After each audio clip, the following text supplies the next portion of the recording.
Hey everyone, welcome to Thursday's Thoughtful Thoughts. This month we have been talking about thinking and all the great things that go on with thinking and what the challenges are to that and how we are supposed to hold our thoughts captive and think well. But what it's done for me is got me thinking about all the new ideas that I used to have.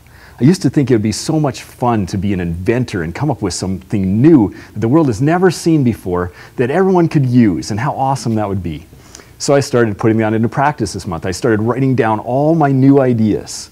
Some of them were really bad, and I was crossing them out, and then I was coming up with new ones, and finally narrowing it down to one idea that I think is the best. My idea is this: I would love to invent or create a pencil with 2 erasers. But when I asked my kids what they thought about it, they just said it would be pointless. So I guess inventing's not my thing. So instead today, what I'd like to talk about is judging other people. When I think about thinking, I think about the thoughts that go on in my mind all the time. And if you're anything like me, then judging comes very easy. And I think our culture kind of leads us to this, right? There's so many new TV shows and reality shows that we watch, like American Idol and all these talent shows, or even old ones like Survivor, which I really enjoy, but just lead us to actually judging other people, purposely judging them, even when they're people that we don't even know. And that could be harmless if it's just on TV, but I think often when we start practicing something, even a thought pattern like judging people, it just plays out and starts to happen in our everyday life. What happens when we walk into a new room or a new environment, or go to the grocery store, or go into any place where there's people around? Even if we only see people for a brief moment, what do we think about them? For me, sometimes it just feels very natural to cast a judgment on them, whether it's about the way they look or appear, or what they're wearing, or maybe even just their status, their social status that I assume they might be in, or the influence they have on people, or anything like that. Money, fame, all those things, even bad habits. I start judging people. So what does God think about judging others?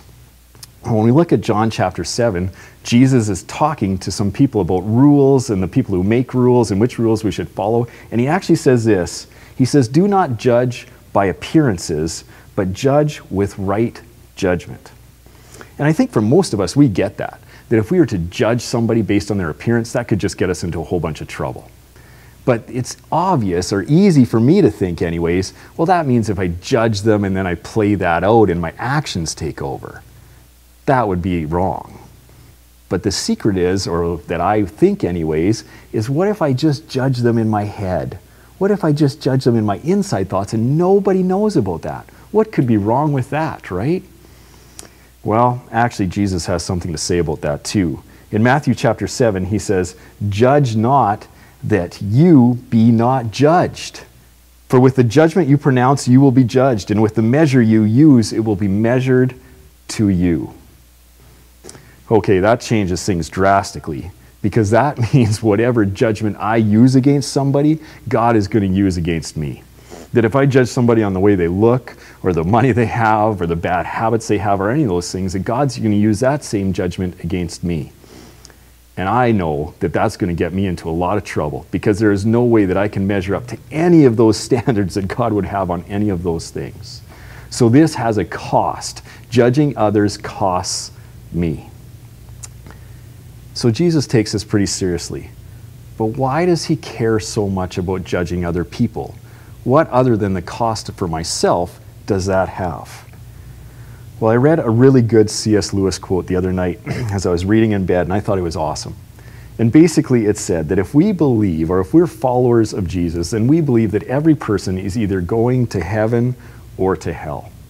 And that they're actually in the process, in that very moment when we see them, of being transformed into either something heavenly or something hellish. And that if we were to see the form, or could see what someone would be transformed into when they get into heaven, that it would be so wonderful, amazing, awesome, brilliant, all those things, that actually we would be tempted to fall down and worship that form because it would be so good. And same thing, if we were to see someone in hell, we can't even imagine how hideous and terrible that would be. And then C.S. Lewis says this, that in that moment that we see those people, we actually have influence into which way they're being transformed. Whoa, right? Now there's weight to that. Because I think all of us agree that we would never want to be someone who is influencing someone towards hell. This is why Jesus takes this seriously. Because our thoughts always translate into actions. What we think about somebody, the judgments we make, or the good things we think, will influence the way we act towards them, even if we see them only for a brief moment. Our vision statement says, imaging Jesus by becoming love. And the reason we have that vision statement is because it actually matters. The next time you see somebody and you are tempted to cast judgment on them, stop and think about that. Which way would you want to be influencing that person? Towards heaven or towards hell? I would say that I believe even a brief prayer of blessing would have much more worth than a quick judgment. And I think that is something that God wants us to think about.